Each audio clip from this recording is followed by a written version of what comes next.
जैन साहब, ये गए तो प्लेन से थे, आए इतना लंबा सफर करके, अवॉइड नहीं किया जा सकता था? मेरा ये मानना है, जो मेरी मेरी समझ है कि एक मैसेजिंग देने का प्रयास किया गया कि इनको साधारण अपराधी की तरह एक प्रिजन वैन में लाया जाएगा, कोई वीआईपी ट्रीटमेंट नहीं होगा, और क्योंकि सुरक्षा आवश्यक थी इसलिए सुरक्षा भी दी गई। पर एक मैसेज ये भी क्लियर कर दिया गया कि इनको साधारण कैदी की तरह लाया जाएगा और कोई वीआईपी इनको का कल्चर इनके साथ नहीं होगा। वरना तो ये मैं इनोवा क्रिस्टा का फ्लीट भेजा जा सकता था, वहां से लाए जा सकते थे, प्लेन से लाए जा सकते थे, दिल्ली से प्रयागराज पहुंचाए जा सकते थे। मेरे ख्याल से इसके पीछे ये मैसेजिंग करने का एक होगा, और अगर ये है तो मैं इससे सहमत हूं। जो किया गया वो ठीक किया गया कि 24-26 घंटे का कष्ट उसने भी उठाया प्रिजन वैन में बैठकर, और ठीक है, हमारे पुलिस कर्मियों को भी कष्ट हुआ, इसमें फ्यूल भी खर्च हुआ होगा, मीडिया ने भी इसको बहुत कवर किया, पर सक्सेसफुली उसको लाया गया और जो कोर्ट के ऑर्डर्स थे उनको बखूबी इंप्लीमेंट किया यूपी पुलिस ने। जैन साहब, आप ये कह सकते हैं कि परसेप्टिबल चेंज इन इन्फोर्समेंट है उत्तर प्रदेश में इस वक्त? जी बिल्कुल है, इसमें कोई दो राय नहीं है। देखिए, मैंने जो एक बात देखी है, जो हमने शुरू में जब मैं 1979 में सर्विस ज्वाइन की थी, तो ये सिखाया जाता था कि किसी भले आदमी को मत छेड़िए, और अगर कोई आपसे साथ बदमाशी करता है, आप गुंडागर्दी करता है, पब्लिक को, भले लोगों को प्रताड़ित करता है, उसको बख्शिए मत। मैं जो इधर देख रहा हूं इनकी पॉलिसी, एक चेंज है जो पहले भी सरकारों में, मैंने 37 साल सर्विस की यूपी काडर में, कि पहले की सरकारों में सब विंग्स अलग अलग काम करते थे। इनके समय में चाहे जिला प्रशासन हो, चाहे डेवलपमेंट अथॉरिटी हो, चाहे ग्राम पंचायत हो, चाहे जिला पंचायत हो, सारी जितने लोग हैं सब मिलकर काम कर रहे हैं।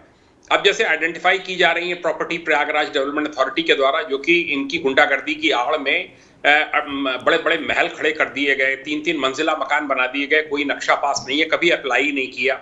आपको मालूम है ये डेवलपमेंट अथॉरिटी है, सब नोटिस दिए रहते हैं, ऐसे में बहुत होशियारी करते हैं कि ये मतलब फाइल सबकी खोले रखते हैं इलीगल कंस्ट्रक्शन की। अब वो समय आ गया है और इनको कहा गया है कि भाई आप ये देखिए कि किस किस ने, इनके गुर्गों ने, फाइनेंशियर्स ने, किस किस ने बड़े बड़े महल खड़े कर लिए और विदाउट सरकारी भूमि पे खड़े कर लिए, या अपनी जमीन पे खड़े किए तो अगल बगल की जमीन एनक्रोच कर ली, तो वो सब गिराए जा रहे हैं, डिमोलिश हो रहे हैं। तो उसका एक बड़ा इंपैक्ट ये पड़ रहा है कि कल कोई भी क्रिमिनल्स किसी भी माफिया के साथ एसोसिएट होने में डरेंगे, और इसका एक बहुत दूरगामी एक परिणाम पूरे प्रदेश की कानून व्यवस्था के ऊपर पड़ने वाला है। आपने बात की ये डेमोलिशन वाली जो बात की, आपको लगता है इस तरह की जो प्यूरिटिव एक्शंस होते हैं वो वर्क करते हैं? मतलब पब्लिक सेंटिमेंट तो डिवाइड होता है इस पे कई बार।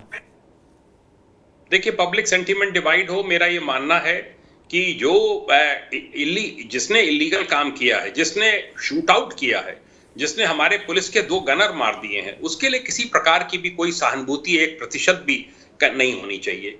जो सरकार की ये पॉलिसी है कि साम दाम दंड भेद से हम क्रिमिनल्स को क्रश करेंगे, हम उनके खिलाफ कार्रवाई करेंगे, जो भी सक्रिय अपराधी हैं, अगर वो अपराध कर रहे हैं तो उनको बख्शा नहीं जाएगा। मैंने भी देखा, एक बीजेपी के ब्लॉक प्रमुख थे बलिया के, उन्होंने एक वो फेसबुक लाइव एक ने सुसाइड कर लिया था, बलिया में फेमस केस हुआ था, उसने कुछ पैसे लिए थे उनसे, और उसके खिलाफ भी एक्शन हुआ। तो ये होना चाहिए, मेरा ये मानना है, चाहे कोई बीजेपी का हो, चाहे कोई बीजेपी का है, तो और सख्त कार्रवाई उसके खिलाफ होनी चाहिए, जिससे एक पूरी पॉलिटिकल पार्टी में संदेश चला जाए कि अगर आप कोई इलीगल एक्ट करेंगे तो आप बख्शे नहीं जाएंगे। ये कार्रवाइयां मैं देख रहा हूं, चाहे लखीमपुर खीरी में 2 दलित बालिकाओं की वो रेप के बाद हत्या हुई, या जो भी घटनाएं हुई, हर में कार्रवाई हो रही है। और मैं समझता हूं ये प्रदेश के लिए एक बहुत अच्छा एक मैसेज है पूरे क्रिमिनल्स को, कि अगर आपने कोई कानून अपने हाथ में लिया या इस प्रकार का कोई जघन्य हत्याकांड किया, देखिए मर्डर, रेप, ये सब छोटे और भी बहुत सी घटनाएं, ये ऐसा नहीं है कि सब पे रोक लग गई है, पर संगठित अपराध इस समय ठप हो चुका है, और जो कार्रवाइयां माफिया के खिलाफ हो रही हैं, इसको मैं सबसे दुर्दांत अपराधी मानता हूं अतीक को, मुख्तार अंसारी से बढ़कर। तो ये जब ऐसे लोग डरे हुए हैं, आप देखिए चेहरे पे खौफ देखिए उसके, जब आप वो साबरमती जेल से बाहर निकल रहा है, ये इससे पूरी जनता, पूरा प्रदेश इसको वेलकम करता है। आप अतीक को बड़ा मानते हैं मुख्तार से? जी, किसी भी समय मुख्तार पॉलिश्ड है, मुख्तार कभी भी किसी के सामने मुंह पे गाली नहीं देगा, और मैंने देखा है उसको ऑफिसर्स के पैर छूते हुए और मैं नेताओं के पैर छूते हुए। अतीक तो ये तो बिल्कुल एक जैसे गैंडे की चाल चलता है आदमी जो रास्ते में पड़ गया। मैं I know of 1 or 2 instances which have not been reported in police, but he has bashed up people. He has bashed up senior officers. Atiq, Yes. काफी आप मतलब इससे कहते हैं आप एक इंस्पायर्ड पर्सपेक्टिव दे रहे हैं। जैन साहब आप बने रहिए। पंकज, ये नैरेटिव सेट करने के लिए था, मैसेज देने के लिए कि कॉमन क्रिमिनल की तरह तुम्हें लाएंगे? देखिए, पर्पस जो भी हो, एक बात तो बहुत सच है कि सियासी पार्टी जो काम भी करती है उसमें पॉलिटिकल माइलेज भी लेती है, लेकिन मैं इसको अच्छा काम इसलिए मानता हूं कि जब जनता के बीच में न्याय होते हुए दिखता है तो निश्चित तौर पर जनता को न्याय में भरोसा मिलता है। अब आप ये भरोसा जागता है। अब आप ये देखिए कि 24 घंटे तक 1300 किलोमीटर की यात्रा, 24 घंटे तक एक व्यक्ति जो सालों से लोगों के चेहरे पर डर लाता रहा, लोगों के मन में भय पैदा करता रहा, वो डरा हुआ व्यक्ति खुद ही 1300 किलोमीटर की यात्रा कर प्रयागराज पहुंच रहा है। उसकी बहन रो रही है कि मेरे भाई की हत्या ना हो जाए, कई उसके सिंपैथाइजर रो रहे हैं कि कहीं गाड़ी ना पलट जाए। मैं बिल्कुल नहीं कहता कि कानून आप अपने हाथ में लीजिए, इनकाउंटर, इलीगल इनकाउंटर करिए, मैं इसका समर्थक नहीं हूं, लेकिन इस तरह के दुर्दांत अपराधी जिन पे सैकड़ों ऐसे केस हैं और जिनके खिलाफ एक गवाह नहीं मिल पाता है। आप देखिए, उमेश पाल एक खड़ा हुआ लंबे समय के बाद, उसके पास 2 गनर थे, उसकी भी हत्या कर दी गई। अब आप समझिए कि जिसमें ये आरोपी है, अभी भले ही इस मामले में आरोप सिद्ध नहीं हुआ, लेकिन ये तो सिद्ध हो गया है, सीसीटीवी में दिख रहा है कि इनके बेटे मारने वालों में से थे। अब सवाल ये उठता है कि इस आदमी के मन में कानून के प्रति कोई भय है क्या? बिल्कुल दिखाई नहीं पड़ता है। ऐसे में अगर जनता के बीच ये मैसेज जाता है कि चाहे कोई भी हो, अगर वो इस तरह की बात करेगा, संगठित अपराध में इन्वॉल्व रहेगा, भले ही काहे क्यों ना सालों साल उसने अपना एक अंपायर सेट कर रखा हो, एक ऑर्गेनाइजेशन तैयार कर रखा हो, अगर स्टेट उसके खिलाफ खड़ी होगी तो उसको नष्ट नाबूद किया जा सकता है। और अगर ऐसा दिखाई पड़ रहा है तो निश्चित तौर पर यह वेलकम स्टेप है, मैं मानता हूं। मैसेजिंग भी बहुत ज़रूरी होता है एडमिनिस्ट्रेशन में। मैसेजिंग उसके लिए ज़रूरी होता है जो ये सोच रहे होते हैं कि इस रास्ते पर चल करके वो बड़ा होंगे, शायद उनके बीच में भी कानून का भय पहुंचेगा, मैसेज जाएगा कि कानून क्या होता है। अगर कानून अपने पे आ गया और उसको ठीक ढंग से इम्प्लीमेंट किया गया तो अतीक जैसे लोगों के साथ भी क्या हो सकता है। तो मैं मानता हूं अगर ये कोशिश भी की गई है तो बिल्कुल गलत नहीं है, लोगों में मैसेज भी जाना चाहिए और जो आम जन है उनमें ये विश्वास भी पैदा होना चाहिए कि कानून का राज है और कानून अपने ही हिसाब से काम करेगा। सुनील जी, दूसरी तरफ अखिलेश यादव ये कह रहे हैं कि उत्तर प्रदेश पुलिस हर जिले की ड्रेडेड टॉप 10 अपराधी की लिस्ट जारी क्यों नहीं कर रही है। उनका कहना है कि भाई आप कानून अपना काम कर, अतीक को जेल में डालिए, लेकिन अतीक को या एक किसी रिलीजियस डिनोमिनेशन को क्राइम का चेहरा मत बनाइए।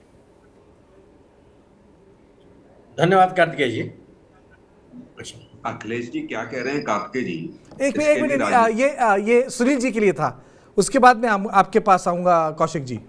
ओह, मेरे शो में 2 सुनील जी हैं ना, गलती हो गई, पूरा नाम लेके बोलूंगा मुझसे गलती हो गई। सुनील शुक्ला जी, ये आपके लिए सवाल है जी। धन्यवाद कार्तिकेय जी। ये बिल्कुल सही कि कोई भी अपराधी, कोई भी अपराध में संलिप्त व्यक्ति, संगठित अपराध गिरोह चलाने वाला व्यक्ति, वह बचना नहीं चाहिए, लेकिन कानून का राज होना चाहिए।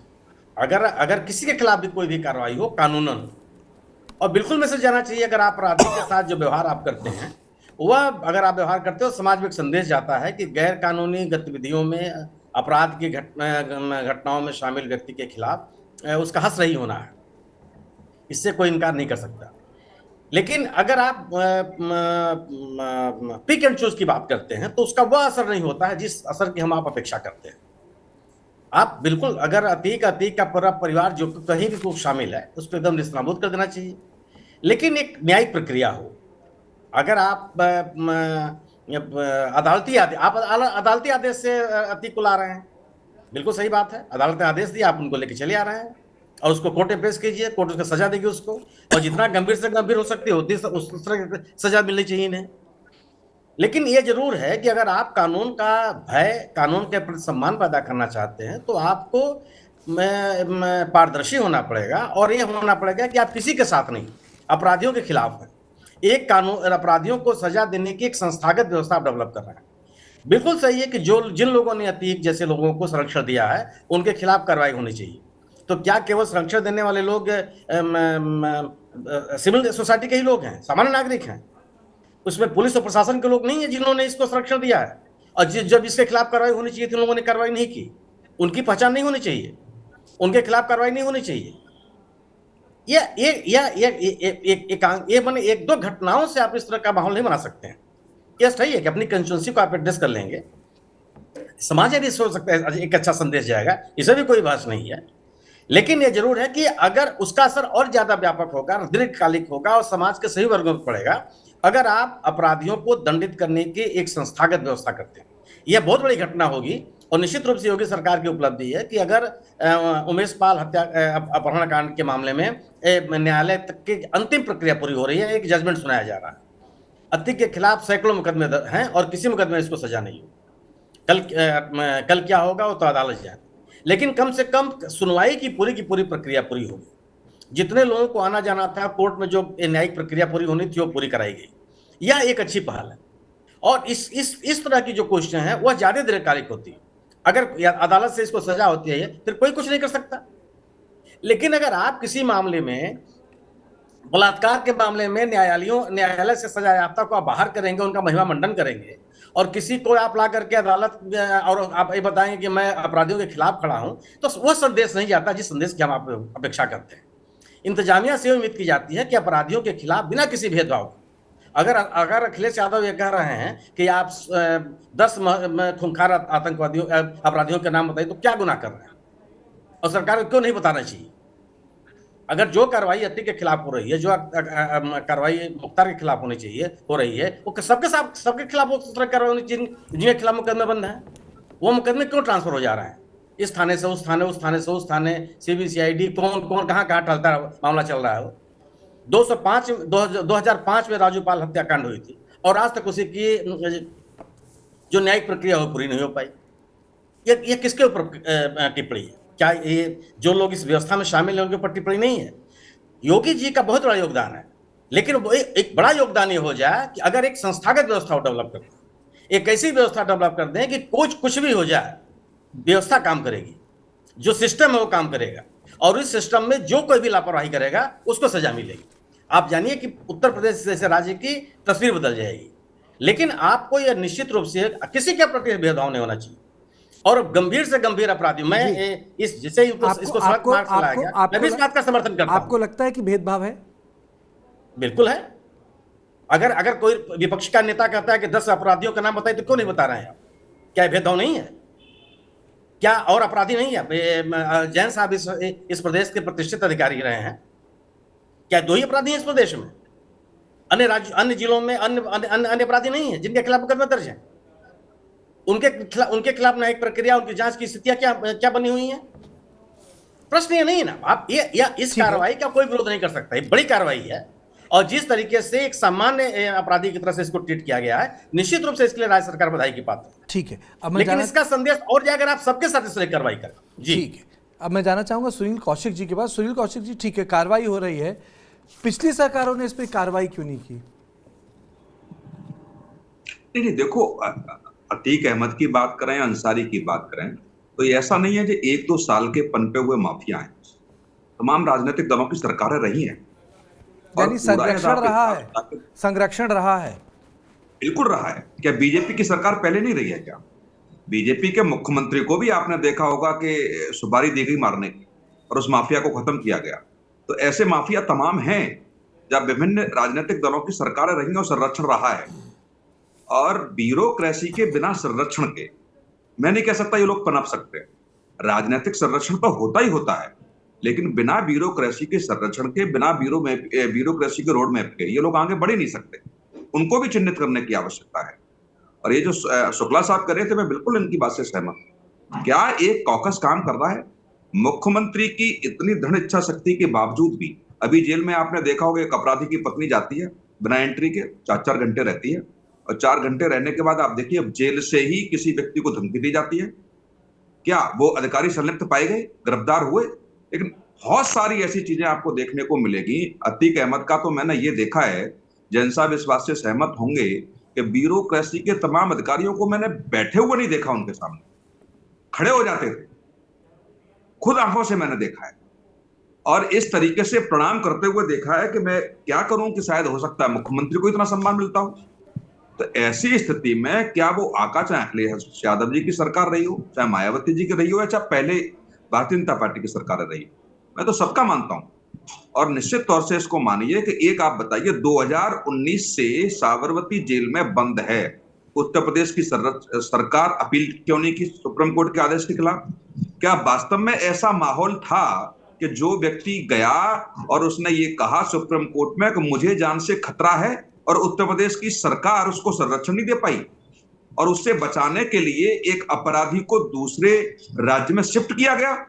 इसका मतलब खौफ जो था उस अपराधी का, वो उत्तर प्रदेश सरकार 2019 से लेकर के 2022 निकल गया, 23 आ गया, खौफ खत्म नहीं कर पाई। और दूसरी बात, क्या कोई और है उनके पीछे? आप देखिए एसटीएफ की जांच में निकल के आया कि इलेक्ट्रॉनिक आइटमों का जो जिस तरीके से दुरुपयोग वहां हुआ जेलों में, कौन से ऐप का यूज वो लोग कर रहे थे, तो क्या वो अधिकारी बिना अधिकारियों के संरक्षण के हो जाएगा? क्या वो अंदर आइटम नहीं गया होगा मोबाइल? क्या वो ऐप जो है वो उसका यूज किया गया होगा बिना इंटरनेट के? क्या वो ऐप चला होगा वहां पे? ये सारी चीजें हैं, और ये मुख्यमंत्री जी को देखना पड़ेगा कि जब तक वो कॉकस नहीं टूटेगा तब तक ऐसे अपराधी मर भी जाएंगे तो दूसरे जिंदा हो जाएंगे, दूसरे अतीक अहमद बन जाएंगे, दूसरे अंसारी बन जाएंगे, दूसरे ब्रजेश सिंह बन जाएंगे। उस कॉकस को तोड़ने की आवश्यकता, लाखों करोड़ों रुपए की संपत्ति बना ली, आप देख रहे हैं बिना नक्शा पास कब्जे किए हुए हैं, तो किनके संरक्षण में? जो अधिकारी नगर पालिका नगर निगम में रहा हो, बिना नक्शे के वो बना दी, तो क्या वो दोषी नहीं है?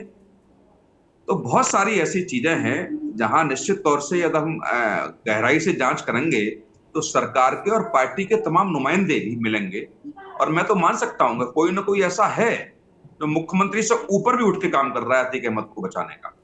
क्या अतीक अहमद गुजरात की जेल में बंद होकर के भी वहां से अपना साम्राज्य चला रहा है, मुख्यमंत्री को चैलेंज कर रहा है, तमाम करोड़ों रुपए की संपत्ति जब्त कर ली, और जिस तरीके से उत्तर प्रदेश की पुलिस ने छापे मारे, गिरफ्तारियां हुई, उसके बावजूद भी आप देखिए उमेश पाल हत्याकांड से पहले जो राजू हत्याकांड हुआ, राजू पाल हत्याकांड में 2 अपराधी ऐसे थे तो 16 साल में पुलिस नहीं पकड़ पाई और उन पे इनाम घोषित नहीं कर पाई।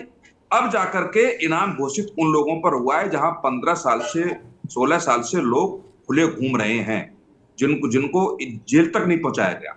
तो वो बिना ब्यूरोक्रेसी के संरक्षण के ऐसा होना असंभव है क्या? मुझे तो नहीं लगता।